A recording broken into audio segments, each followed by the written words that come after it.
It's a bit pessimistic for me to say this, but I often think when it comes to TikTok, people don't want to watch your video. They want to watch the next video. So you need to give them a reason. Yeah, there's always something better. It's so easy to go to another one. I think the best ideas are the ones where we get it and we're like, oh my gosh, we have to stop everything. Yeah. We have to film this now. We have to do this right now. Yeah. I think that's when you know you have a really good video. If a video sticks around in your head for a while and you keep thinking of it, like that's good. We do feel like working in online and making TikToks, funnily enough, is the closest thing we have to making movies. I would rather go up the post-production workflow, the online workflow, rather than being a runner, being a PA, being on set. I feel like I probably have more to offer and more ways to show, I think, our uniqueness.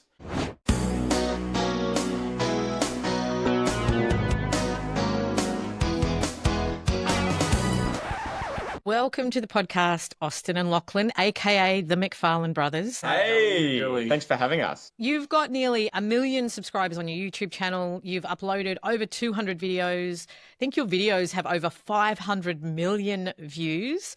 You were voted the most influential creators in 2023. You've left your day jobs. You have created a sustainable media business in the new media format. I really want to talk about how you've done that, what's made it successful, and advice that you can give to other people who are looking at this as a career path ahead. Can you start by describing to us the work you do and what your channel's about? Our channel is called Macfarlane Brothers, named after ourselves, of course, and we make action, comedy, visual effects videos. They tend to have an emphasis on visual effects. They're very fast-paced. They're often based on pop culture, so we'll do something that's Harry Potter themed or Star Wars themed or Minecraft themed. We also do our own sort of original stuff as well. And our videos are typically 15 to 20 seconds. They go on Instagram and TikTok and YouTube Shorts. They tend to be very quick and snappy and punchy and have a very visual element to them. And we try and make them very, very high quality as well. Your work is pretty detailed. You're clearly using VFX and some pretty sophisticated technology. How many people does it take to create them, and what's the process? Well, right now it's just Lachlan and I, really. Lachlan and I will brainstorm everything together. So we write and direct everything together. We've got a whiteboard just outside that's outlined sort of what our next 5-10 videos are going to be. We'll have these regular brainstorming sessions, but when it comes to making a video, typically the process takes a week. We'll film at the start of the week, and then we'll edit throughout the week. So in terms of how we delegate the tasks, we'll both write and direct. Usually I do like the lighting work. Lachlan will edit the videos, and then I'll do like the visual effects side. We'll both do the sound effects, and then I'll do the color grade. But it's like a very sort of collaborative process, and we bounce things between us until we get something that we're happy with.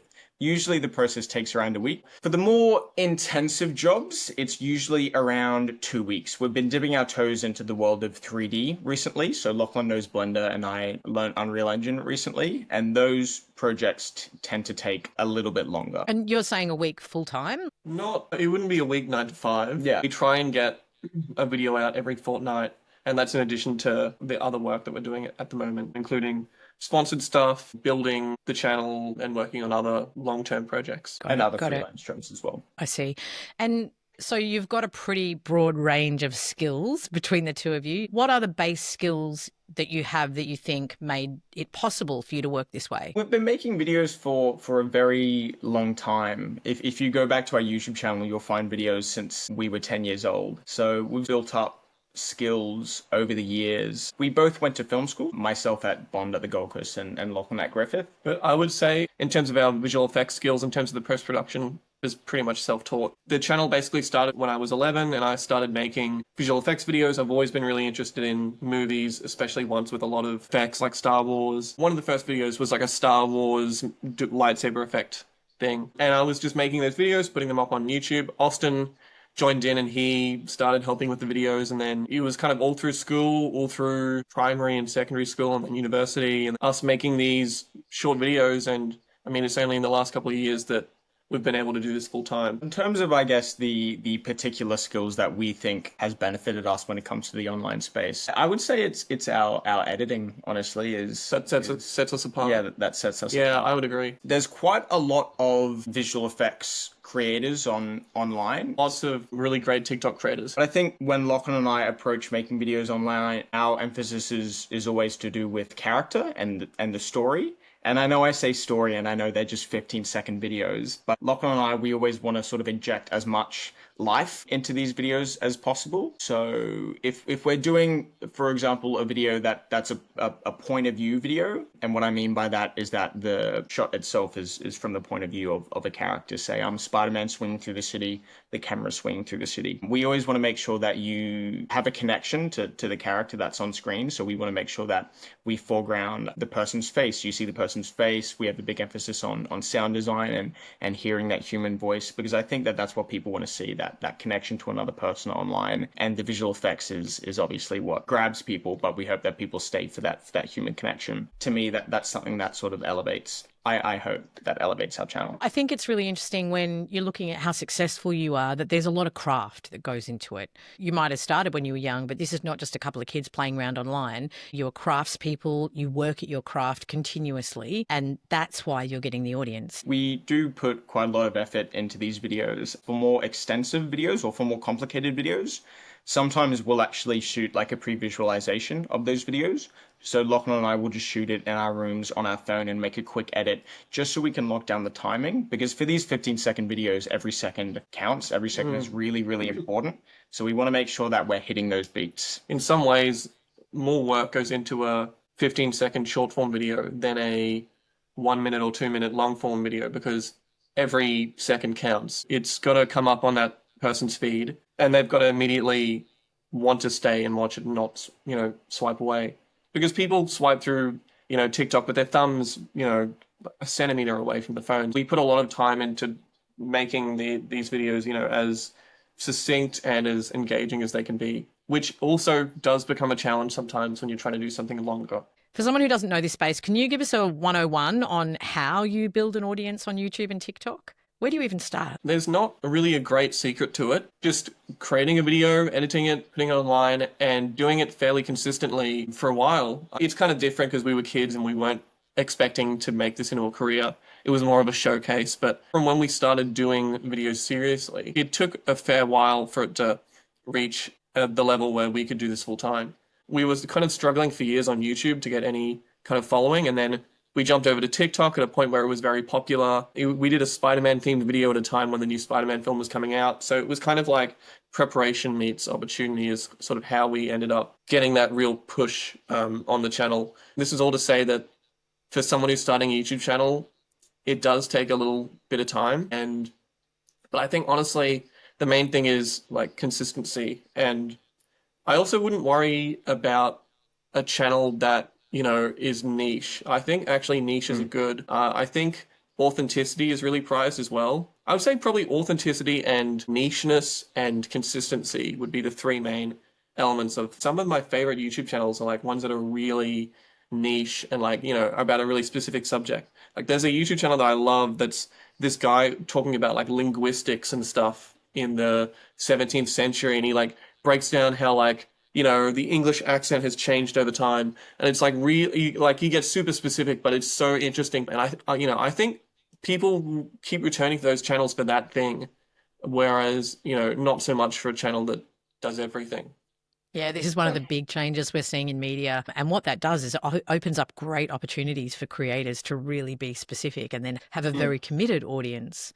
So with that in mind, who are your audience and how well do you know them? We get this question quite a lot, and my answer, truthfully, is myself. We make the type of videos that we want to watch, and our audience has the same taste as us. To give an example, some of the best performing videos we've ever done are these videos called Day in the Life at Hogwarts, where we've done like 6 of them now. The idea is, what would Harry Potter's camera roll look like? And so there are all these videos which are, purportedly of the students at Hogwarts filming each other, and you see like the magic going on, you see them running to class and all this stuff, and there's like a pop song underneath it. The idea for where that came from is because we were on TikTok and we were seeing, we're both fans of Harry Potter, And we were seeing a lot of people who were like cosplayers, who have created these Harry Potter costumes that are so accurate to the original movies. And we were also seeing videos of people going to like the real Harry Potter locations and, just taking photos of themselves there and taking videos of themselves. And we were seeing videos of people of like these like visual effects TikTokers doing these incredible, magic effects. We were kind of looking at all these thinking, it would be cool if someone did all of this. Why hasn't anyone done a Harry Potter style video in location, in costume? It seems like a missed opportunity.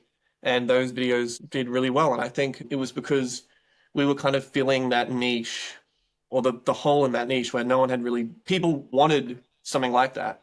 That as soon as we came up with it, we were like, oh my gosh, I want to see this. I think the best ideas are the ones where we get it and we're like, oh my gosh, we have to stop everything. Yeah. We have to film this now. We have to do this right now. Yeah. I think that's when you have a really good video. If a video sticks around in your head for a while and you keep thinking of it, like that's good. A lot of our videos are based on pop culture-y things. And when we started out, we were doing mainly like Marvel, superhero-ish themed videos. And we were seeing the audience was very male slanted. And at a point, the audience kind of stopped growing. It plateaued. And we were continuing to do the superhero stuff. And the audience was also very like Latin America. And now, since we've done the Harry Potter stuff, themed videos, and they've done really well, the audience is way more evenly female, male slanted, and we've got a big Western audience, particularly from the UK and America. So I think the reason why our views plateaued at that point is that all the Marvel fans and all the DC fans, all the superhero fans were discovering our channel, and then at a certain point we kind of reached everyone on the platform. And then when we started doing the Harry Potter stuff, now we've got this whole new audience. In fact, recently we did a Minecraft themed video. Oh yeah. And now it feels like the audience is growing even more again. Yeah, it's like tapping into different niches and tapping into different audiences that are already on TikTok. Yeah. But it's also interesting, on Instagram, we have a larger audience who is more invested in our filmmaking endeavors. On Instagram, we'll post like, live updates, stuff. behind the scenes videos. Behind the scenes doesn't do as well on TikTok. We'll post little like visual effects breakdowns, small little vlogs. The audience there is more interested in filmmaking. Whereas I would say our TikTok audience is more interested in just kind of consuming It's the content stuff. So you've identified the different needs of your audiences and you're actually feeding them the content that you're seeing that they respond to. Yeah, absolutely. Have you ever done a misstep? When we were starting out, we made this one video centered around the cameraman, and the whole shtick of this video, I think the first video we ever did was about the Flash. Yeah, it shows the Flash running, and then it goes, everyone thinks he's the fastest man alive, cut, and you have the cameraman, he's like running after him. The joke is that, obviously there's no real cameraman in the Flash movies, but, if he was real, he would be faster than the Flash. Yeah. And so we created this character. Lachlan was playing the cameraman. And it did all these videos where it was like Superman's flying and then the cameraman's flying next to him with the camera. At this point, we were only making TikToks. This is the first viral video we ever had. Yeah, and it got kind of viral. And other people started doing a video about the cameraman. Copying the same punchline. Yeah, using our format and using our music. And at this time, we weren't reposting anything to like Instagram or YouTube Shorts. Yeah, not only were people copying our format, but they were actually reposting our thing on Instagram. One got like 20 million views. That was our most popular video for the longest time. At that point, you just can't, like, we can comment on it and go, hey, this is our video, follow our one. But no one's going to do that. Like, if you're just, on Instagram, you see this funny video, you're going to send it to your friend, you're not going to go, oh, actually, let me find the original one. No, I think that's probably the biggest challenge with short form, is that people are so, fickle's not the right word, but like they kind of don't want to worry about things. So like I said, they're ready to swipe whatever. So you kind of got to make consuming things as easy as possible to them. How important is it to be across the trends and therefore be able to respond quickly? Is that key to your success? When we were starting out, we were following trends a lot. Yeah, focused on trends. Not so much now, but yeah. If something comes along and it has a lot of staying power, then we'll do it. Like, we put out this Minecraft video recently because of the Minecraft movie, and that one did really well. But this is kind of an example of a misstep. The TV show Wednesday, which came out a couple of years ago, there's like a character in it, which is a severed hand. It's based on the Addams Family. It's like a severed hand. And we thought, oh, like this Wednesday is like, it's a really big show at the moment. It's really popular on TikTok. Let's do a video where it's like, we do the 7-hand and it's crawling on Austin. This will be great. And we shot it and we were like, went really hard at it, like to get it out very quickly. And I think from idea to coming out, it was like 48 hours or less than that. And it didn't do well at all. It's like no one really liked it. I would say probably the main problem with that video is that I think Wednesday didn't really have the staying power of something like Minecraft. Or maybe that it wasn't like our audience wasn't into it. I think it's that, but it's also, I think the lighting could have been better. Like the first 2 seconds of the video could have been more interesting. And so how do you use the data that YouTube gives you? What are you learning? I think we probably honestly don't look at data as much as other people do. But the ones that we do pay attention to is retention. So after you've uploaded a video, there'll be a graph that shows the audience retention. Yeah, it starts at 100%, and then, over the course of the video, it goes down to show how many people stop watching. That's been really useful for Lachlan and I. Because when we're making a video, one of the first questions we ask is, what's the first second going to be?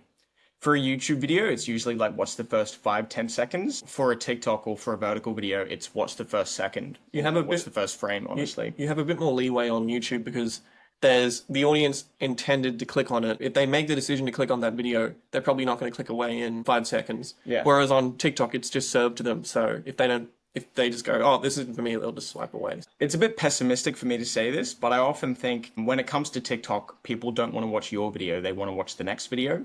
So you need to give them a reason. Yeah, there's always something better. It's so easy to go to another one on YouTube. It takes a little time to load. They have to make the conscious decision to click, so they're a bit more likely to stay on that video. Yeah, so I think when we were starting out for a bad video, a retention graph would look like 100%, and then after 1 second, it'd drop down to 10%. If an audience member watches past 5 seconds on a TikTok, they're probably going to watch the rest of it. If they get through that first 5 seconds, they're going to watch the rest of the video. Yeah.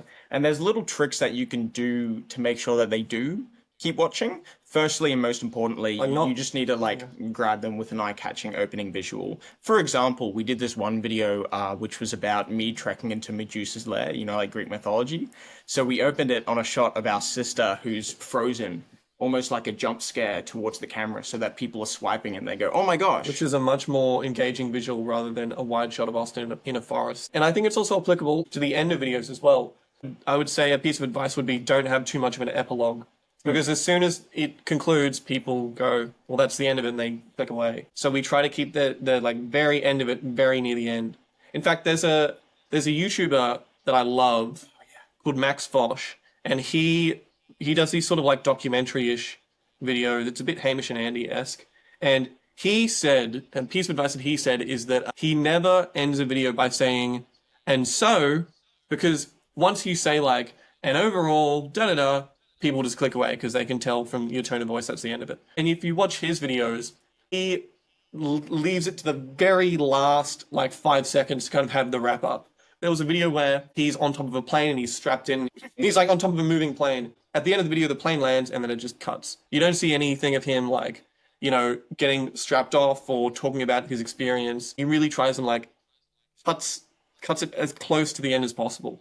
And that's kind of what we've found is in some of our retention graphs is if you have too long an ending, people just kind of get bored. Our most popular YouTube video was a Star Wars video, and we ended up having 1 minute's worth of bloopers at the end of the video because we thought it would be really fun. But if you look at the retention graph, I think it quite literally goes from 60% to 10% over the course of the bloopers. Because there are just too many bloopers. Wow. So just on a really practical level, when you come up with an idea, do you do a totally different edit for YouTube or TikTok? We have the exact same edit for YouTube Shorts, Instagram Reels, and TikTok. It would be a different story if we were doing TikTok videos and then doing cut downs, but we're primarily on YouTube Shorts. We've made a couple of YouTube videos, 3-minute YouTube videos. And then done cut downs for TikTok. Pretty much the exact same edit, but the ending was quicker. We've done 2 long-form YouTube videos, and when I say long-form, I mean 4 minutes or something, that we've cut down for short form.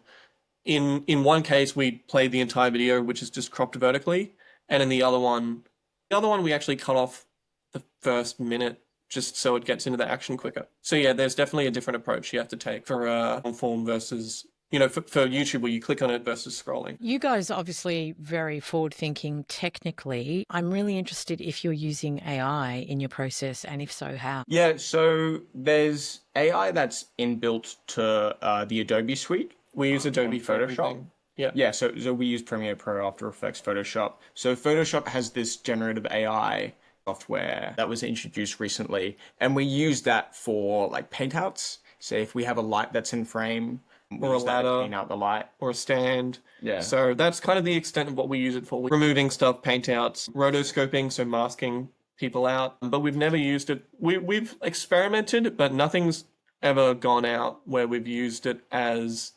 generating an asset or something from scratch. I was thinking the Harry Potter one that never went out for legal reasons, where we did like the castle.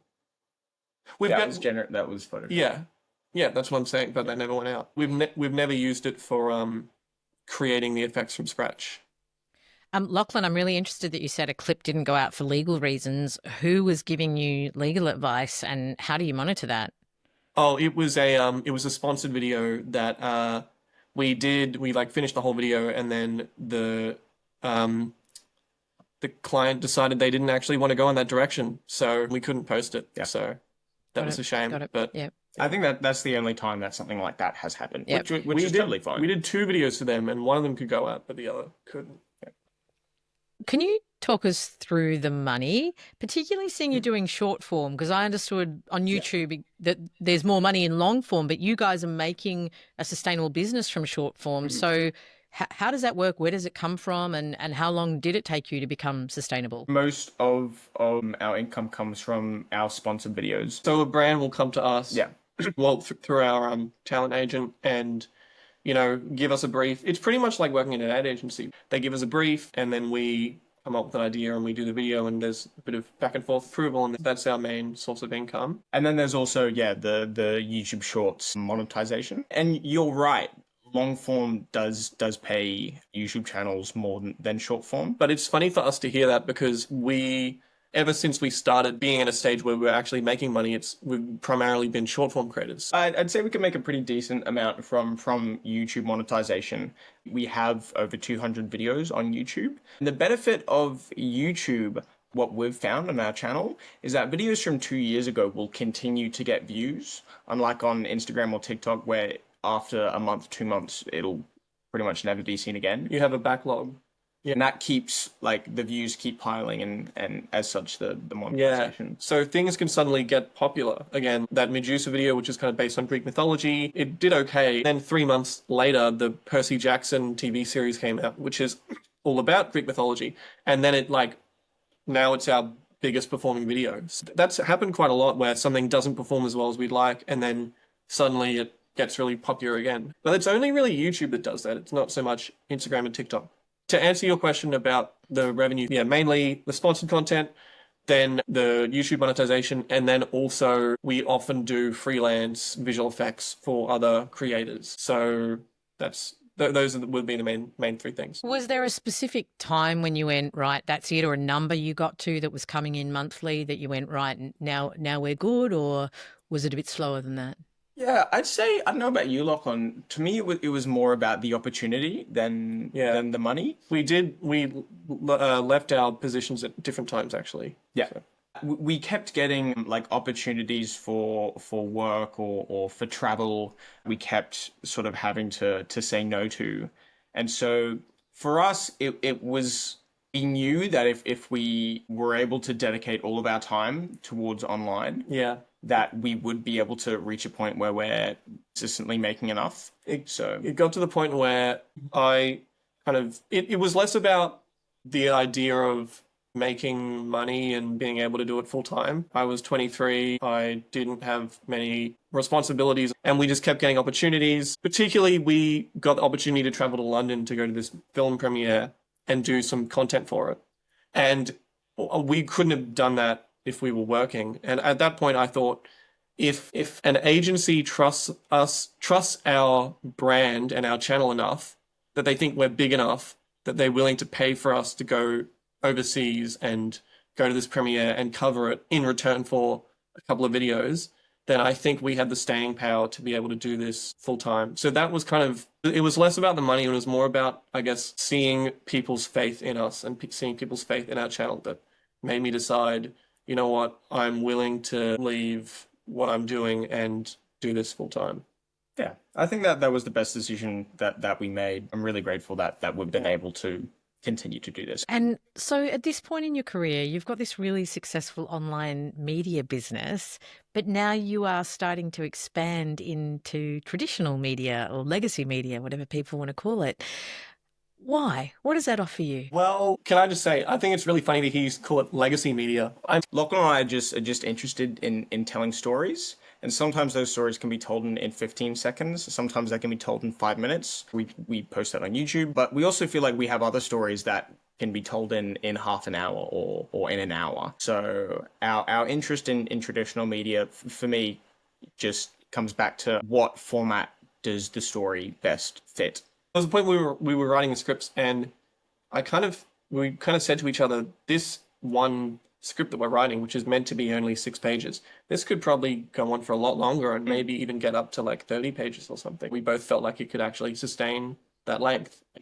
I think the long-term dream is to be film directors, film and TV directors as brothers. Our goal is for us to be able to do that, to be able to tell these longer stories that we want to tell, and also to keep the channel going, because I honestly feel like in this day and age, you can do both. When we first left university, we consciously wanted to take this kind of pathway, to go from online, to kind of work up this path and then get to traditional media. Some of the people in Austin's cohort at university, they're rising up the ranks by being runners and PAs on sets at the Gold Coast. Austin was actually in post-production for a time at a post-production company. I would rather go up the post-production workflow and or the online workflow rather than being a runner, being a PA, being on set. I feel like I probably have more to offer and more ways to show, I think, our uniqueness.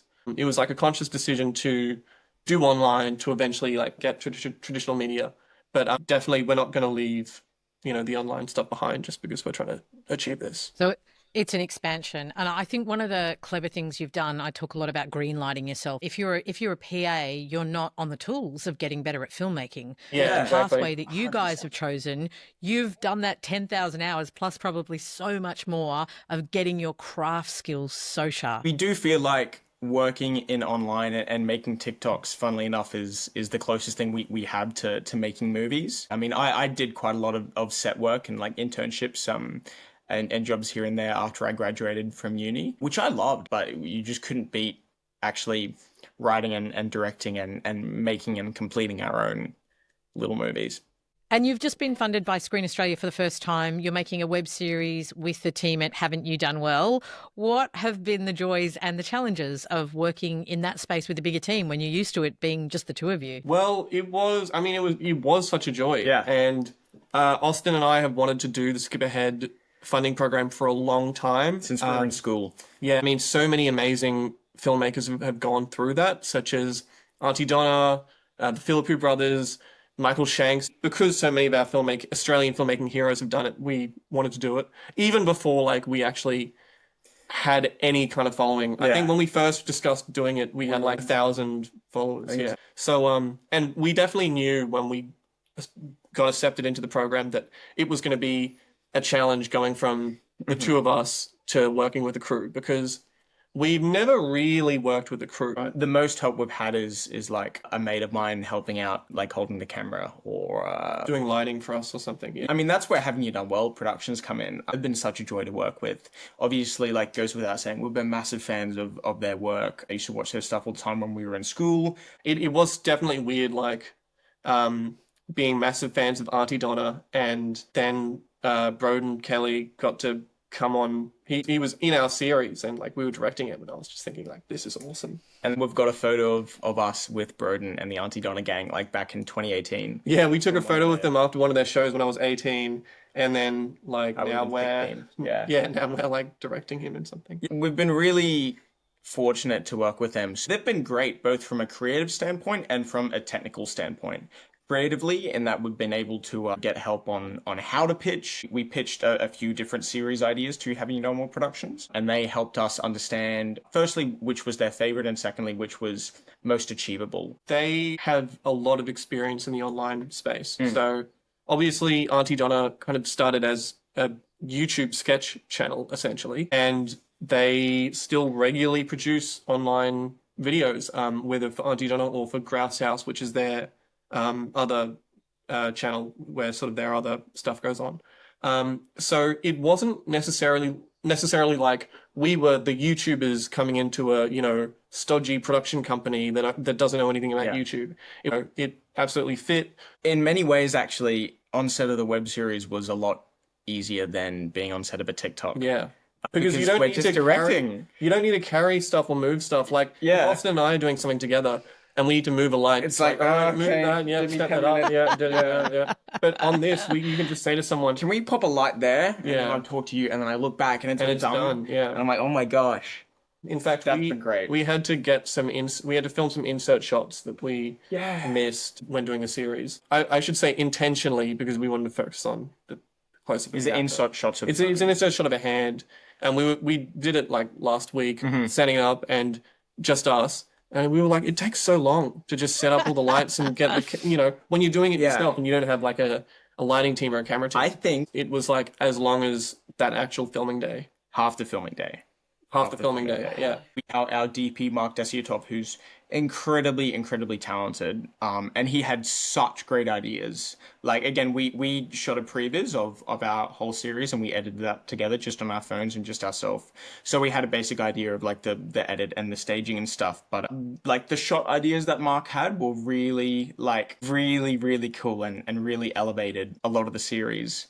Working with actors was a big one for us. Obviously, we star in everything that we do, and we're not really actors. We wanted to approach the series to make it something that would feel very natural on the YouTube channel and feel like us, but also, you know, we wanted to use it as a stepping stone and a calling card and something that where we can really learn from it. So we're in the series, it's an anthology, we're in the first couple episodes, and then we kind of become background characters and these other characters it's kind of a different main character every episode. And so we intentionally did that because we're in it, so we're familiar faces to our audience, but then also we had the opportunity to actually be behind the camera and get the experience directing people in a crew. And for me, that was one of the most satisfying days on set, was actually the day where I wasn't in it. I was just really focused on directing, and we wouldn't have been able to get that experience if we were in front of the camera the whole time. And because it is an anthology, it's a lot of different locations, a lot of different things.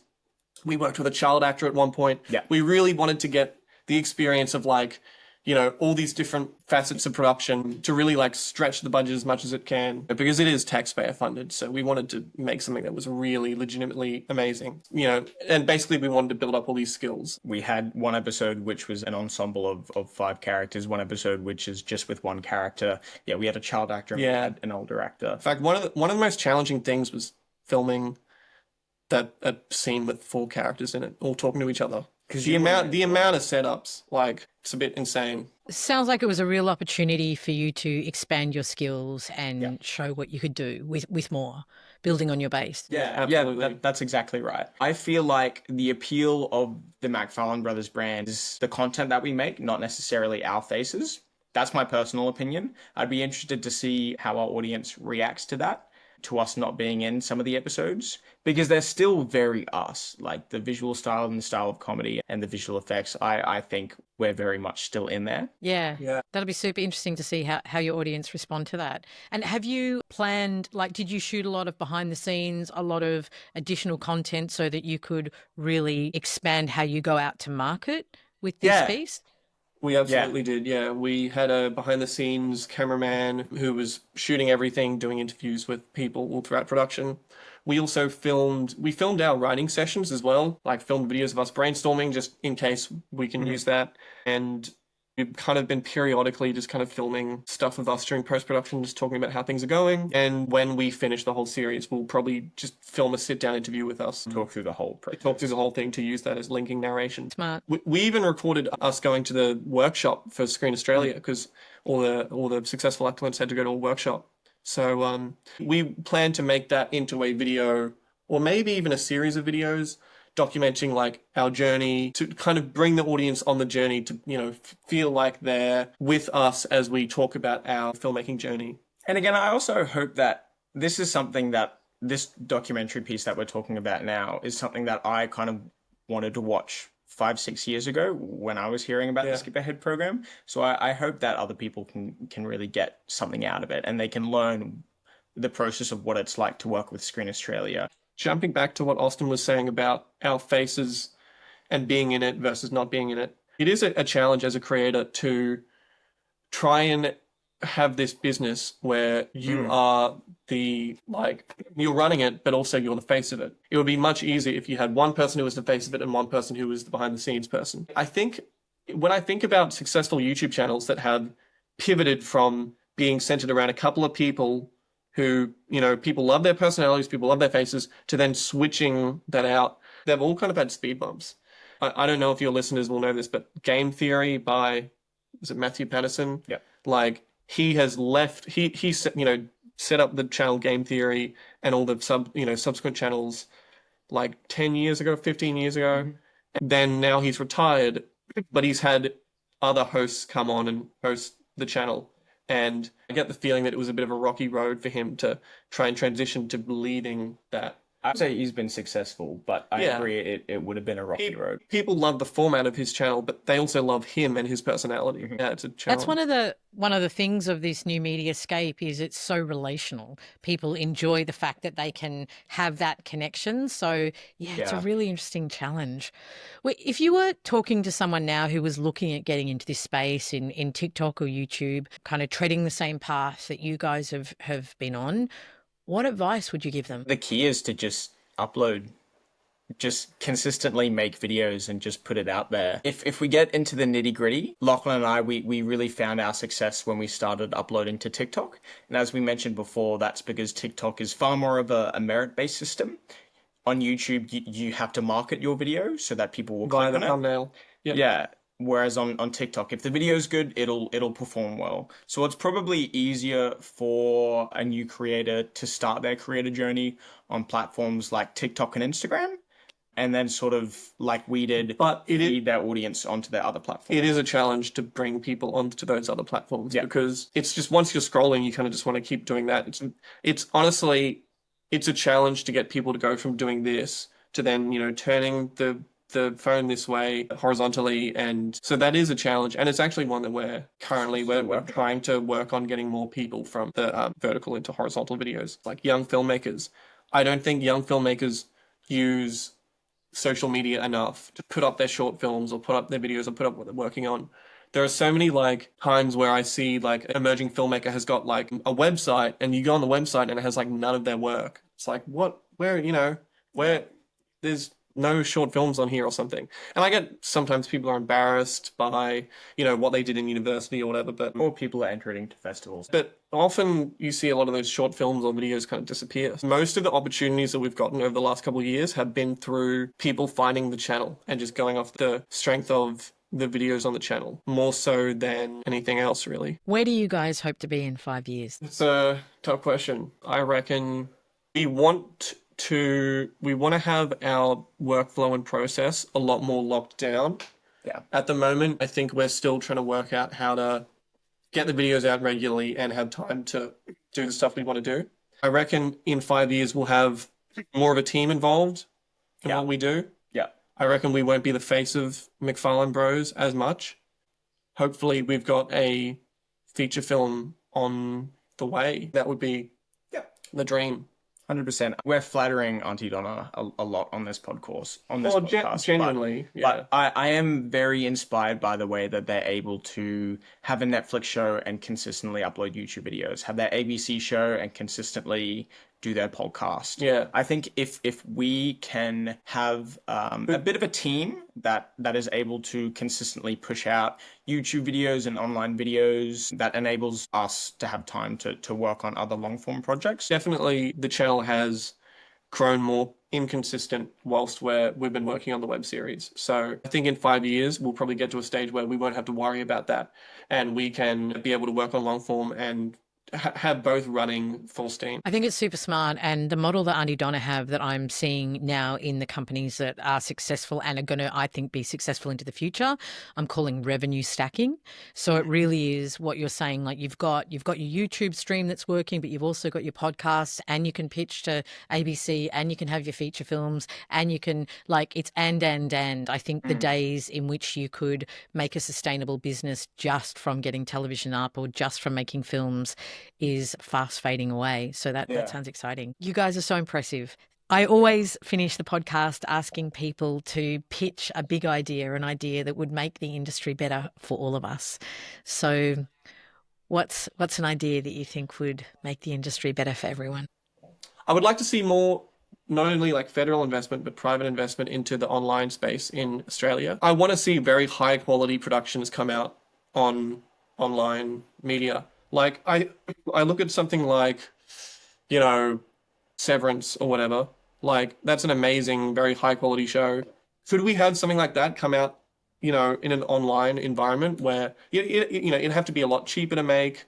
I mean, should I mention the Kane Pixels Backrooms series? There's this filmmaker in America called Kane Pixels. He's like 18. He's done this incredible science fiction web series that he's like directed and animated all himself.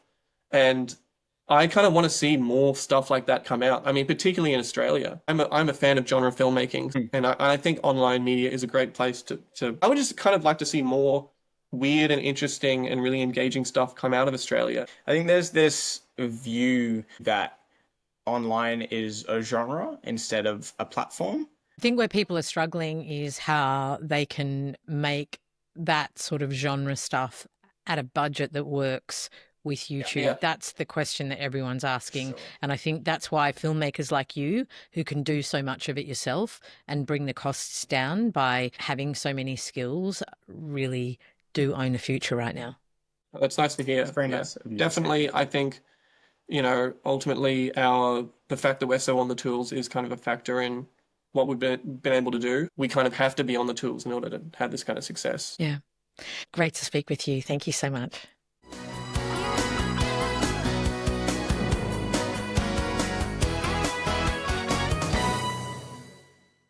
We Interrupt This broadcast is recorded on the unceded lands of the Bunurong people of the Kulin Nation and the Kaurna people of the Adelaide Plains, and we acknowledge them as the traditional custodians and first storytellers of these regions.